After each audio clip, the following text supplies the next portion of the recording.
हर खबर पर होगी आपकी पकड़। डाउनलोड कीजिए एबीपी लाइव ऐप।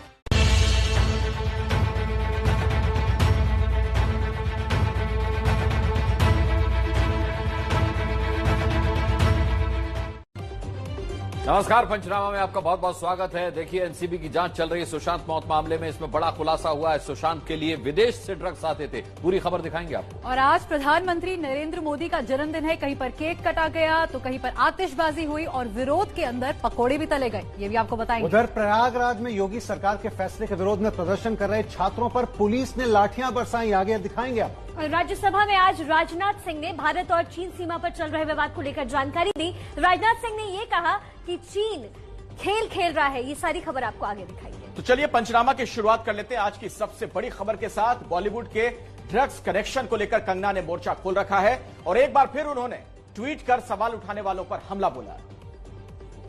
अपने बयानों से लगातार सुर्खियों में बनी कंगना रनौत ने ट्वीट से फिर आलोचकों को जवाब दिया है और इसमें शतरानी एंगल भी जोड़ दिया। मैं एक शतरानी हूँ, सिर कटा सकती हूँ लेकिन सिर झुका सकती नहीं। राष्ट्र के सम्मान के लिए हमेशा आवाज बुलंद करती रहूंगी। मान सम्मान स्वाभिमान के साथ जी हूँ और गर्व से राष्ट्रवादी बनकर जीती रहूंगी। सिद्धांत के साथ ना कभी समझौता किया, ना कभी करूंगी। जय हिंद। कंगना के लगातार हमलों को लेकर महाराष्ट्र के मंत्री असलम शेख ने सवाल उठाए और आरोप लगाया कि वो प्रेरित कैंपेन चला रही हैं। डेफिनेटली अगर वो चुनाव में आना नहीं चाहती है, किसी पॉलिटिकल पार्टी को ज्वाइन नहीं करना चाहती है, तो उसको किसी का हथियार नहीं बनना चाहिए। उनका दुरुपयोग किया जा रहा है, ऐसा मुझे लगता है। अब दिखाते हैं आपको सुशांत से जुड़ी हुई खबर। सुशांत केस में एनसीबी की जांच में जो बड़ा खुलासा हुआ है उसे विस्तार से जान लीजिए। नारकोटिक्स विभाग की जांच में ये बात भी सामने आई है कि सुशांत के लिए विदेशों तक से ड्रग्स मंगवाया जाता था।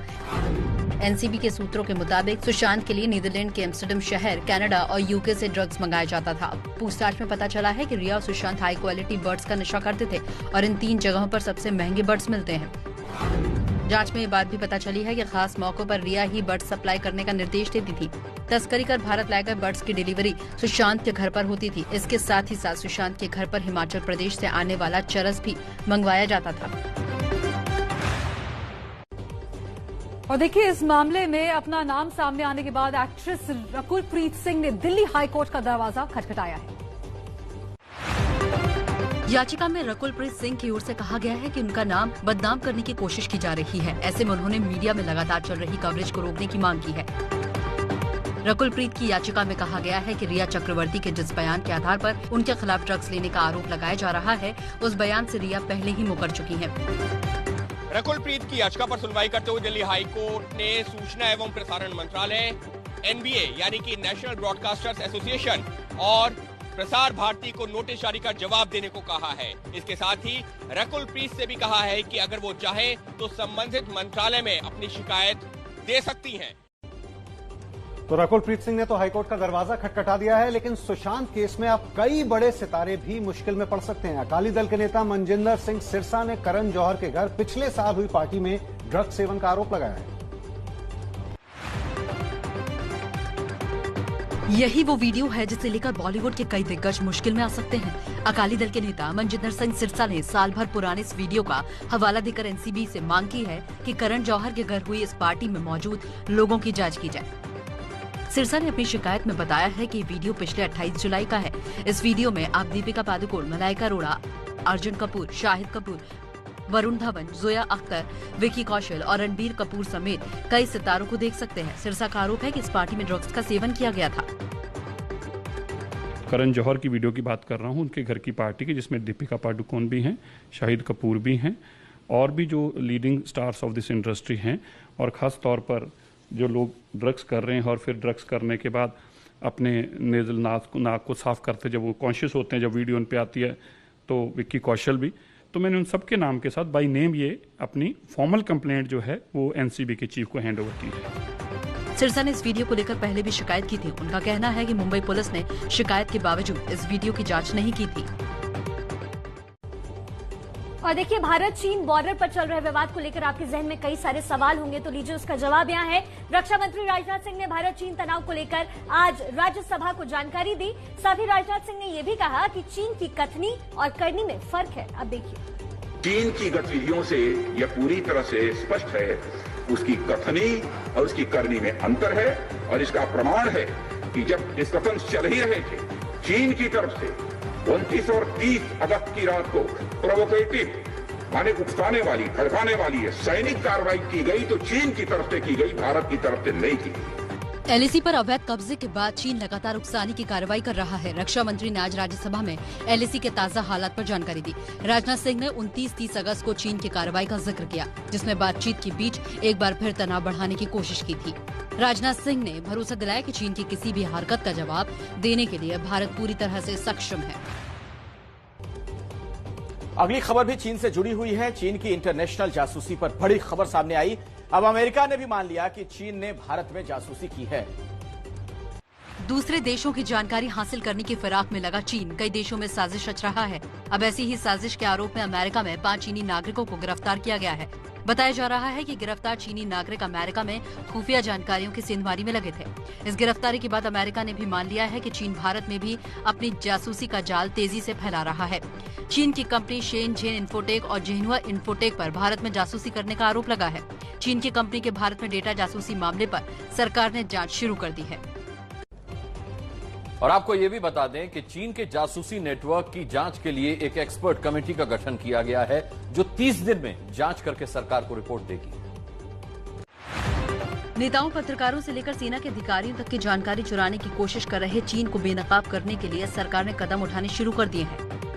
डेटा जासूसी मामले में national cyber security coordinator retired lieutenant general Rajesh Pant के नेतृत्व में एक्सपर्ट कमेटी का गठन कर दिया गया है। ये कमेटी 30 दिनों में जांच कर अपनी रिपोर्ट सरकार को देगी।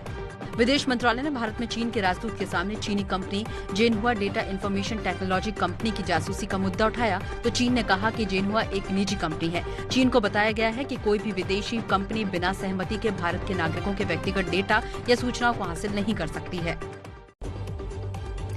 और देखिए, चीन सीमा पर भारतीय सेना के साथ आईटीबीपी के जवान भी तैनात है। एलएसी के लिए इन जवानों की तैयारी का जायजा लिया संवाददाता नीरज राजपूत ने। ये एक आर्टिक टेंट है जो कि -40 से -50 डिग्री तक गर्म रखता है जवानों को।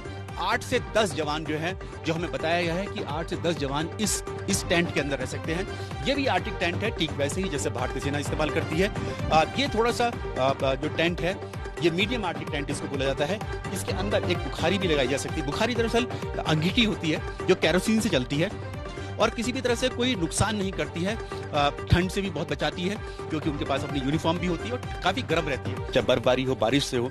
ये जो ऊपर देख रहे हैं दरअसल ये पोंचू ग्लेशियर है। ग्लेशियर इसलिए क्योंकि वहां पर बर्फ ही बर्फ रहती है, तो उसको ये पहन सकते हैं। अंदर इनके उन्होंने जैकेट्स पहन रखी हैं, स्पेशल बूट्स पहन रखे हैं, गॉगल्स पहन रखे हैं, कैप ऐसी है जिसमें ठंड नहीं लगेगी आपको। तो ये जवान वहीं पर तैनात रहते हैं, इसी तरह की यूनिफॉर्म रहती है। आईटीबीपी जवानों की तैयारी देखी आपने, और चीन की चुनौती से निपटने की तैयारी कई स्तरों पर चल रही है। उत्तराखंड से सटी चीन सीमा तक सड़क बनाने का काम भी जोर शोर से चल रहा है।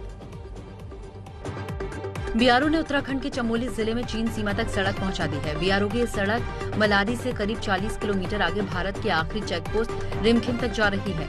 रिमखिम बॉर्डर सुरक्षा के लिहाज से काफी संवेदनशील माना जाता है। जहाँ तक सेना के वाहनों की बात है, सेना के साथ जो सामान की बात है, वो निर्बाध रूप से अब चाइना बॉर्डर तक जा सकेंगे। और ये वर्तमान जो हालात हैं बॉर्डर पे और चाइना के साथ जो वर्तमान में संबंध चल रहे हैं, उसके मद्देनजर भी ये बहुत महत्वपूर्ण है। नीति घाटी में ग्यालडुंग चेकपोस्ट से नीति पास तक भी सड़क पर डामरीकरण चल रहा है। चीन सीमा के नजदीक माना पास तक भी इसी तरह सड़क बन रही है। जोशीमठ से आगे काफी अच्छी सड़क बन चुकी है और जोशीमठ से मलारी होते हुए नीति साइड में भी अच्छी हमारी सड़क बन चुकी है और अभी रिसेंटली हमारी रिमखिम तक भी बहुत अच्छी सड़क वहां पे पहुंच चुकी है। चलिए आगे बढ़ते हैं और बात जम्मू कश्मीर की करते हैं। जम्मू कश्मीर में आतंक के खिलाफ सुरक्षा बलों को आज बड़ी कामयाबी मिली है। श्रीनगर के बीचों बीच बटमालू इलाके में सुरक्षा बल के जवान मोर्चा संभाले हुए हैं। इसी इलाके में आज तड़के हुई मुठभेड़ में सुरक्षा बलों ने 3 आतंकियों को मार गिराया, जिसके बाद पूरे इलाके में गश्त की जा रही है। बटमालू इलाके में हुई मुठभेड़ में एक महिला की भी गोली लगने से मौत हो गई, जबकि सीआरपीएफ के एक अधिकारी समेत 2 जवान घायल हुए हैं। बताया जा रहा है कि सुरक्षा बलों को इस इलाके में कुछ आतंकियों के छिपे होने की सूचना मिली थी, जिसके बाद आतंकियों की धरपकड़ के लिए यहाँ ऑपरेशन चलाया गया। इस दौरान छिपे आतंकियों ने फायरिंग शुरू कर दी और जवाबी कार्रवाई में 3 आतंकी मौके पर ही मारे गए। तीनों आतंकी स्थानीय हैं और हिजबुल मुजाहिदीन से जुड़े बताए जा रहे हैं। और अब अगली खबर, प्रधानमंत्री नरेंद्र मोदी आज 70 साल के हो गए। इस मौके पर देश के अलग अलग शहरों में खास आयोजन किए गए। प्रधानमंत्री मोदी के 70वें जन्मदिन पर देश भर से शुभकामनाओं और बधाइयों का तांता लगा है। उनके समर्थकों ने अलग अलग आयोजनों के जरिए जन्मदिन का जश्न मनाया और उनकी लंबी उम्र की कामना की। सूरत में पीएम मोदी के जन्मदिन के मौके पर 71 फीट लंबा केक तैयार किया गया। इस केक पर पीएम मोदी के जीवन से जुड़ी तस्वीरें भी बनाई गई हैं। अहमदाबाद में ब्लड डोनेशन कैंप का आयोजन किया गया और वडोदरा में एक शख्स ने पीएम को बधाई देने के लिए खास तरह का कार्ड तैयार किया है। अलीगढ़ में हवन करके पीएम मोदी की अच्छी सेहत के लिए प्रार्थना की गई। इसी तरह त्रिपुरा की राजधानी अगरतला में त्रिपुर सुंदरी मंदिर में सीएम बिप्लब देब ने विशेष पूजा कर पीएम की लंबी उम्र की कामना की। ये तस्वीरें वाराणसी की हैं। यहाँ पीएम मोदी के समर्थकों ने आतिशबाजी करके जन्मदिन का जश्न मनाया। दिल्ली में पीएम मोदी को जन्मदिन की बधाई देने के लिए साइकिल रैली का आयोजन किया गया। चलिए आगे बढ़ते हैं। प्रधानमंत्री मोदी के जन्मदिन पर उन्हें देश विदेश के तमाम नेताओं और जानी मानी हस्तियों ने भी शुभकामनाएं दी। यूपी के सीएम योगी आदित्यनाथ ने गोरखपुर में पीएम के जन्मदिन के मौके पर दिव्यांग लोगों को विशेष उपकरण बांटे। प्रधानमंत्री जी ने प्रयास किया है कि दिव्यांग जनों को न केवल कृत्रिम अंग उपकरण वितरण के कार्यक्रम के साथ सुगमता के साथ जोड़ा जा सके, बल्कि शासन की योजनाओं को सुगमता से उन तक पहुंचाने का कार्यक्रम हो। दिल्ली में भारतीय जनता युवा मोर्चा ने लोधी गार्डन में 70 पेड़ लगाकर पीएम मोदी का जन्मदिन मनाया। बात है 1950 की। वो सुबह बड़ी ही खास थी। कबूल हुई एक दुआ और उनका जन्म हुआ। एक सूरज उगा, आसमां झुका और चली। जन्मदिन के मौके पर बीजेपी ने एक खास वीडियो जारी किया जिसमें पीएम मोदी की जिंदगी के 70 सालों के सफर को दिखाया गया है। पूरा Bharatvarsh happy birthday Modi uncle.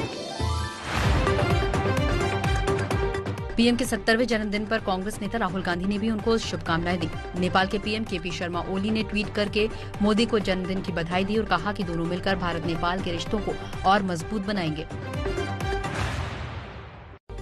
तो सबसे पहले तो पीएम मोदी को हमारे और एबीपी न्यूज की तरफ से जन्मदिन की बहुत बहुत शुभकामनाएं। देखिए, अभिनेत्री कंगना रनौत ने एक वीडियो जारी कर पीएम मोदी को बधाई दी और कहा कि आपके खिलाफ बोलने वालों से कहीं ज्यादा तादाद सम्मान करने वालों की है। मुझे आपसे कभी बात करने का मौका नहीं मिला।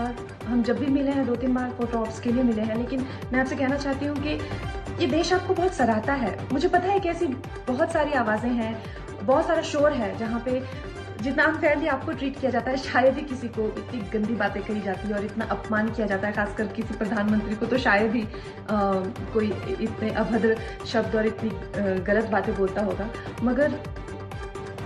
मगर आप जानते हैं कि वो बहुत कम लोग हैं। वो सिर्फ एक प्रोपेगेंडा है। तो बधाई देती हुई कंगना रनौत पीएम मोदी को। बीजेपी कार्यकर्ताओं ने जहां पूरे उत्साह के साथ पीएम मोदी का जन्मदिन मनाया, वहीं कई संगठनों ने इस मौके पर विरोध भी जताया। कांग्रेस के छात्र संगठन एनएसयूआई के कार्यकर्ता सड़क किनारे पकौड़ा तलकर अपना विरोध जता रहे हैं। इनका आरोप है कि लगातार बढ़ती बेरोजगारी के बावजूद सरकार युवाओं की कोई सुध लेने को तैयार नहीं। कि बेरोजगारी जो है आजाद भारत के समय से सबसे ज्यादा आज है। सबसे बड़ा चिंता का विषय बेरोजगारी तो है, लेकिन जिस तरीके से मोदी जी उस पर चर्चा तक नहीं कर रहे हैं, उनकी सरकार उस पर चर्चा तक नहीं कर रही है और इसको एक कोई मुद्दा नहीं समझ रहे हैं। सिर्फ सड़कों पर ही नहीं, सोशल मीडिया पर भी कई संगठनों ने पीएम मोदी के जन्मदिन को बेरोजगार दिवस के रूप में मनाया और रोजगार के मुद्दे पर सरकार को घेरा। देखिए, आप जानते हैं कि सुशांत की मौत का जो मुद्दा है वो इन दिनों गरमाया हुआ है। इसी बीच आपको बता दें कि सुशांत सिंह राजपूत की मौत पर बिहार में राजनीति जो है वो भी तेज हो गई है और इसमें भी जाति का एंगल ढूंढा जा रहा है। बिहार के सहरसा से आरजेडी विधायक अरुण यादव के बयान पर जेडीयू ने उन्हें आड़े हाथों लिया है। कल अरुण यादव ने कहा था कि सुशांत सिंह को राजपूतों की तरह मुकाबला करना चाहिए था, फांसी लगाकर खुदकुशी नहीं करनी चाहिए थी। फांसी राजपूत को जोड़ी बांध करने मरना चाहिए, बोले वह राजपूत था, मुकाबला करना, राजपूत जोड़ी बांध करके मरता है बोले। इस बयान के बाद आज जेडीयू प्रवक्ता राजीव रंजन ने अरुण यादव पर हमला बोलते हुए उन्हें माफी मांगने को कहा। उन्होंने एक नई दिशा देने की कोशिश की कि अगर वो राजपूत होते तो वो आत्महत्या करते ही नहीं। मुझे लगता है इससे शर्मनाक और विभत्स कोई बयान नहीं हो सकता है। उन्हें बिहार की जनता से और सुशांत सिंह राजपूत को चाहने वाले लोगों से अविलंब माफी मांगनी चाहिए। बिहार में चुनावी सरगर्मी बहुत तेज है और इस बीच जेडीयू और एलजेपी के बीच तकरार बढ़ती जा रही है। एलजेपी चाहती है कि बीजेपी बिहार में बड़े भाई की भूमिका निभाए। एलजेपी सांसदों की बैठक के दौरान गठबंधन को लेकर फाइनल फैसला चिराग पासवान पर छोड़ दिया गया है, लेकिन एलजेपी के तेवर से साफ है कि वो बिहार में जेडीयू के साथ चुनाव लड़ने के लिए तैयार नहीं है। पार्टी 143 सीटों पर लड़ने का करीब मन बना चुकी है। हमारे पास सब सूची बनकर रेडी है। जिस तरह से जेडीयू के जो है वरिष्ठ नेता लोगों ने बयान दिया है कि लोक जनशक्ति पार्टी का जो है हमारे गठबंधन का हिस्सा नहीं है, तो हम लोग बेशक तैयारी कर रहे हैं। एक तरफ चिराग 143 सीटों पर लड़ने की तैयारी कर रहे हैं तो दूसरी तरफ उन्होंने अब एक नया शगुफा छोड़ दिया है। सूत्रों के मुताबिक मंगलवार रात बीजेपी अध्यक्ष जेपी नड्डा से मुलाकात के दौरान चिराग पासवान ने कहा कि बीजेपी को जेडीयू से ज्यादा सीटों पर चुनाव लड़ना चाहिए। एलजेपी सांसदों की बैठक में भी सभी सांसदों ने इस बात का समर्थन किया कि बिहार चुनाव में बीजेपी को सबसे ज्यादा सीटों पर चुनाव लड़ना चाहिए। बात बिहार की, जहां चुनाव आते ही नेता जनता के बीच पहुंचने तो लगे हैं, लेकिन सालों बाद चेहरा दिखाने वाले नेताओं को जगह जगह जनता के गुस्से का सामना भी करना पड़ रहा है। पिछले वाला काल नहीं पड़ा था, यहाँ मनौती किया कि हम चल जाएंगे तो अकाल लगेगा। सुन लीजिए, भगवान है का तर्क मत कीजिए। अकाल मैंने पावर है सर करने का। मैंने सूखा क्षेत्र घोषित करा दिया, आपके खाते में पैसा आया है। ये तस्वीरें बिहार के कैमूर जिले की हैं। बिहार सरकार के खनन मंत्री बृजकिशोर बिंद अपने विधानसभा क्षेत्र चैनपुर पहुंचे थे। मंत्री जी पहुंचे तो थे चुनाव प्रचार करने के लिए, लेकिन जनता के सवालों से घिर गए। तो नहीं मिल रहा है, आप कह रहे हैं साल के लिए आप कुछ करबे नहीं किए। अकाल घोषित में आप कह रहे हैं कुछ नहीं, उसको क्या दे रहे हैं। जनता ने जब मंत्री जी से पिछले 5 सालों के काम का हिसाब मांगा तो मंत्री जी गाड़ी में बैठकर निकल गए। लोगों का आरोप है कि मंत्री जी ने इलाके के विकास के लिए कुछ नहीं किया। और बिंद जी 15 साल से यहाँ के लिए कुछ नहीं किया है। किसान के लिए पर्सनल, जिला कैमूर भभुआ के लिए यहाँ कुछ नहीं किया है। हम लोग अपना बात कुछ पेश करना चाहते हैं, वो हम लोग को छोड़कर चले गए। और अब पंचनामा में खबरें दिन भर हुए हंगामों और प्रदर्शन की। यूपी के प्रयागराज में प्रदर्शन कर रहे छात्रों पर पुलिस ने जमकर लाठीचार्ज किए।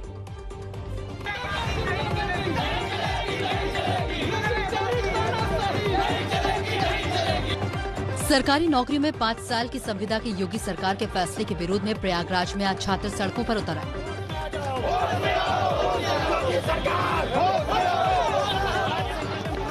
पहले पुलिस ने छात्रों का प्रदर्शन खत्म करने की कोशिश की, लेकिन जब छात्र नहीं माने तो पुलिस ने लाठीचार्ज शुरू कर दिया और वहां भगदड़ मच गई। इस हंगामे के बीच प्रदर्शनकारी छात्रों ने पुलिस पर पथराव भी शुरू कर दिया। दरअसल यूपी सरकार ने सरकारी नौकरियों से पहले 5 साल तक संविदा पर रखे जाने का ऐलान किया है, जिसे लेकर यूपी में तमाम छात्र संगठन लगातार विरोध कर रहे हैं।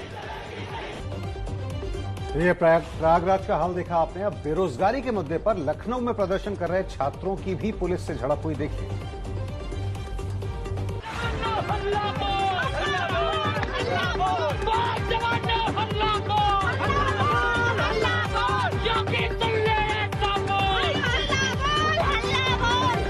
लखनऊ में सीएम आवास के पास नारेबाजी कर रहे समाजवादी पार्टी के कार्यकर्ताओं को जब पुलिस ने उठाने की कोशिश की तो हालात हाथापाई जैसे बन गए।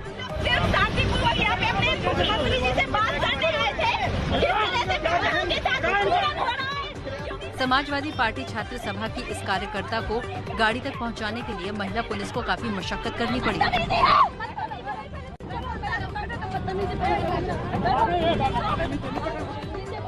करीब 4 पुलिस वाले महिला को कार में बैठाने की कोशिश करते रहे और काफी देर बाद उसे गाड़ी में बिठाया जा सका।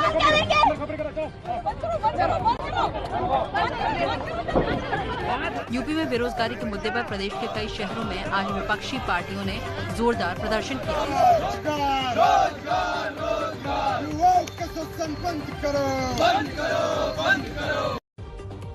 और पंजाब में भी सरकार के खिलाफ हल्ला बोल है। आपको बता दें कि केंद्र सरकार के कृषि अध्यादेश के खिलाफ पंजाब में किसानों का प्रदर्शन जारी है। संसद परिसर में भी कांग्रेस ने बिल की कॉपी जलाकर विरोध जताया।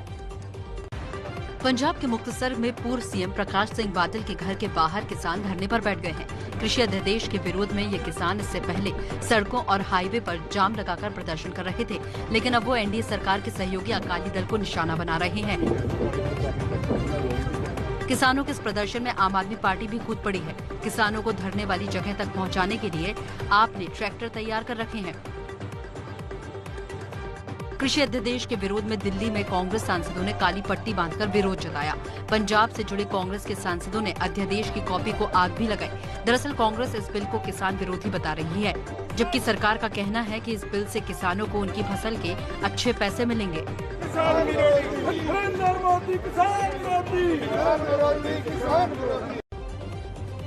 और अब अगली खबर, मध्य प्रदेश सरकार की मंत्री हैं इमरती देवी। उनका एक वीडियो वायरल हो गया है जिसमें वो लोगों को बता रही हैं कि सत्ता की हनक क्या होती है। ज्योतिरादित्य सिंधिया के करीबी मंत्री इमरती देवी एक बार फिर अपने एक बयान को लेकर चर्चा में हैं। वो लोगों के बीच जाकर बता रही हैं कि उपचुनाव जीतने के लिए सरकार क्या कर सकती है। 8 सीटें जीतने और उन्हें कम से कम 27 सीटें जीतने, तो आप बता दो सत्ता सरकार का आंखें मुँह बैठी रहेगी और फिर पूरी की पूरी जीत लेंगे। सत्ता सरकार का इतना बहुमत होता है कि अगर चाहे कलेक्टर से का सीट हमें चाहिए तो वो सीट मिल जाती है। एमपी में कांग्रेस विधायकों के इस्तीफे के बाद उपचुनाव है। इमरती देवी भी कांग्रेस छोड़कर बीजेपी में आई हैं। डबरा से उपचुनाव ये भी लड़ेंगी। इस वीडियो में वो ये बताने की कोशिश कर रही हैं कि उपचुनाव में बीजेपी ही जीतेगी क्योंकि सरकार उनकी है। आगे बढ़ते हैं और अब देश में कोरोना के आंकड़ों की बात करते हैं जो चिंता बढ़ा रहे हैं। लगातार 15वें दिन देश में कोरोना से 1000 से ज्यादा लोगों की मौत हो गई है। कोरोना संक्रमण के मामले दुनिया में सबसे तेजी से भारत में ही बढ़ रहे हैं। देश में पिछले 24 घंटों में रिकॉर्ड 97,894 नए मामले सामने आए हैं। इससे पहले 11 सितंबर को 97,570 मामले दर्ज हुए थे। वहीं बीते 24 घंटे में कोरोना से 1,132 लोगों की जान चली गई है। देश में 2 सितंबर से लगातार हर दिन 1000 से ज्यादा लोगों की मौत हो रही है। हालांकि राहत की बात यह है कि कोरोना के मरीजों की रिकवरी रेट में लगातार सुधार हो रहे हैं। अब तक कोरोना के 40 लाख से ज्यादा मरीज ठीक हो चुके हैं और देश में मरीजों की रिकवरी रेट 78.64% तक पहुंच चुकी है। आईसीएमआर के मुताबिक 16 सितंबर तक कोरोना वायरस के कुल 6 करोड़ 5 लाख सैंपल टेस्ट किए जा चुके हैं।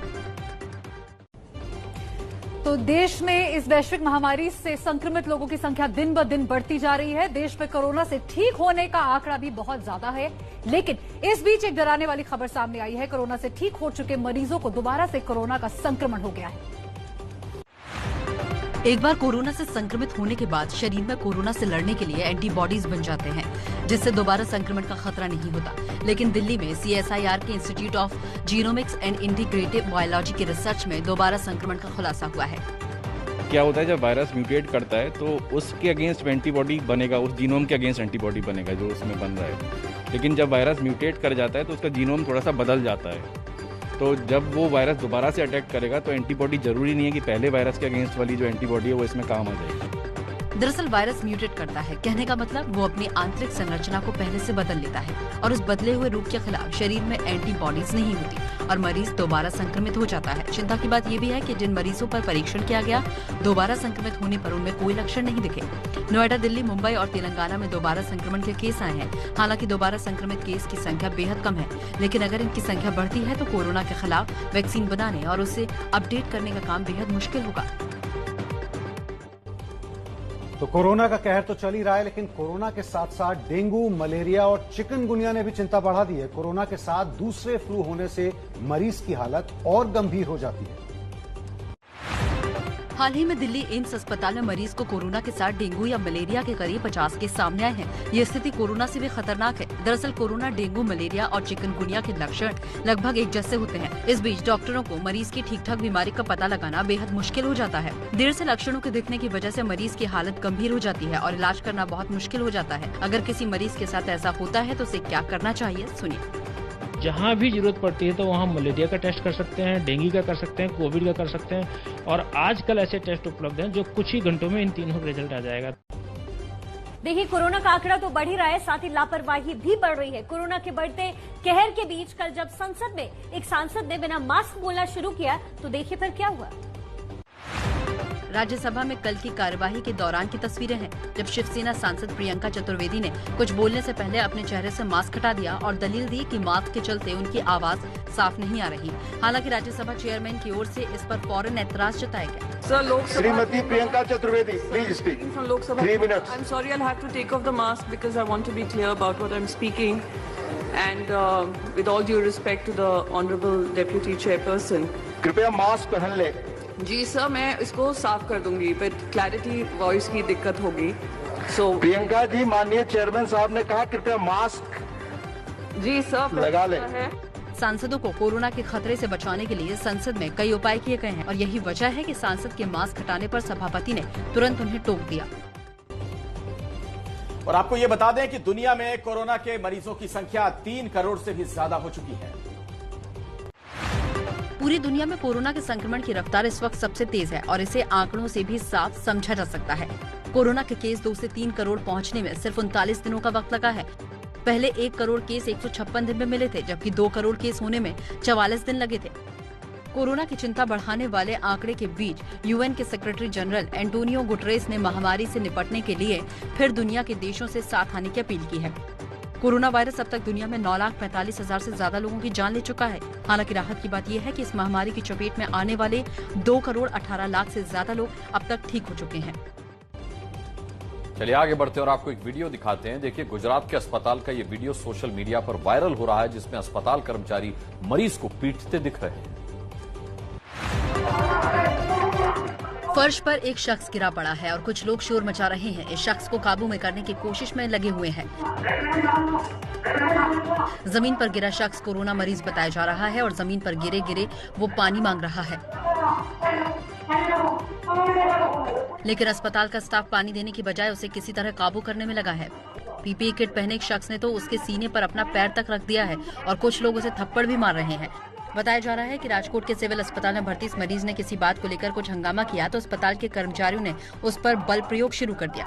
मरीज से सिविल अस्पताल के स्टाफ की ज्यादती का ये वीडियो 2 दिन पुराना बताया जा रहा है और अब ये सोशल मीडिया पर तेजी से वायरल हो रहा है। अगली खबर का रुख करते हैं। यूपी के मुरादाबाद में प्रधानमंत्री किसान सम्मान निधि योजना में बड़ी धांधली उजागर हुई। मुरादाबाद के कृषि विभाग के दफ्तर में बेतरतीब सी पड़ी इन फाइलों और इस सरकारी प्रचार सामग्री की ही तरह प्रधानमंत्री किसान सम्मान निधि का हाल हुआ है। पीएम के नाम पर ये योजना लोकसभा चुनाव से ठीक पहले फरवरी 2019 में लॉन्च की गई थी। तब चुनावी आपाधापी के बीच बिना जांच के ही 2.5 लाख से ज्यादा किसानों के खातों में इस योजना की पहली किस्त के 2-2 हजार रुपए भेज दिए गए। अब जब सरकारी स्तर पर चूक सामने आई तो 1 लाख से ज्यादा खातों का पैसा रोक दिया गया। 14,000 किसान ऐसे हैं जिनके या तो नाम पते सही नहीं पाए गए या फिर उनकी मौत हो चुकी है। लेकिन जब इस गड़बड़ी का खुलासा हुआ तो कृषि विभाग के अधिकारी कुछ और ही बहाना बनाने लगे। ओके, वो तो आधार बेस्ड पेमेंट हो गया। हमारे यहाँ प्रथमा बैंक जो है वो मर्ज हो गई पंजाब नेशनल बैंक में, तो उसमें 11 डिजिट का था, फिर 14 डिजिट का हो गया खाता जो है, इसलिए वो ट्रांजेक्शन फेल हो गया था। अब वो ठीक करा करके दोबारा फिर भारत सरकार को भेजा जा रहा है। इस बारे में केंद्रीय कृषि और किसान कल्याण मंत्रालय ने सभी राज्य सरकारों को बाकायदा चिट्ठी भेजी है। व्हाट्सएप से जुड़ी है अगली खबर। अगर आप व्हाट्सएप का इस्तेमाल डेस्कटॉप या लैपटॉप पर भी करते हैं तो ये खबर आपके लिए है। देखिए, व्हाट्सएप अपने वेब वर्जन में नया ऑडियो वीडियो कॉल फीचर लाने की तैयारी में है। तकनीकी की खबरें देने वाली वेबसाइट मशाबले के मुताबिक ये फीचर आने के बाद आप अपने कंप्यूटर और लैपटॉप पर चलने वाले व्हाट्सएप वेब से भी फोन की तरह ऑडियो या वीडियो कॉल कर पाएंगे। ये फीचर अभी टेस्टिंग फेज में है। टेस्टिंग पूरी होने के बाद इसे आम यूजर्स के लिए उपलब्ध किया जाएगा। इसके अलावा कंपनी व्हाट्सएप वेब के मैसेंजर रूम्स, कॉन्टेक्ट्स, कैमरा और गैलरी के नए आइकॉन तैयार कर रही है। ये आइकन व्हाट्सएप वेब के नए अपडेट में यूजर्स के लिए उपलब्ध होंगे। चलिए अगली खबर का रुख करते हैं। हरियाणा सरकार ने मेट्रोमोनियल सेवा शुरू की है। साफ तौर पर कहें तो 60 फेरों का इंतजाम कर रही है सरकार। हरियाणा की खट्टर सरकार अपने प्रदेश के कुंवारे लड़के लड़कियों पर ज्यादा ध्यान दे रही है। होना तो जॉब पोर्टल था, पर हरियाणा सरकार ने मिलन वेब पोर्टल लॉन्च कर दिया है, जहां प्रदेश के कुंवारे अपने लिए वर वधू की तलाश कर सकते हैं।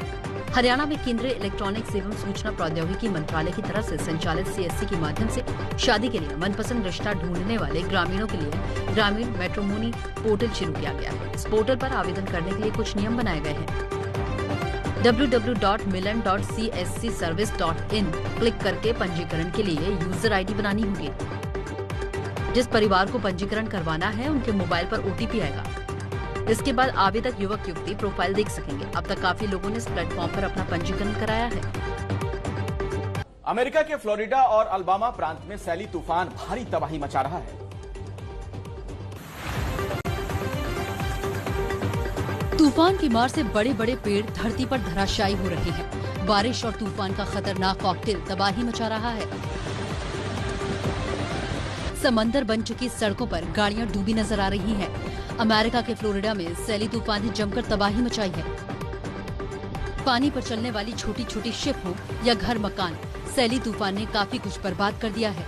तेज हवा से पेड़ और बिजली के खंभे उखड़कर गिर गए हैं, जिसकी वजह से लाखों घरों की बिजलियां भी गुल हो गई हैं। आपको याद दिला दें, अगर आपसे एबीपी न्यूज का कोई शो या कहानी हो गई हो मिस, तो डाउनलोड करें एबीपी लाइव ऐप और जानते रहो। Download now.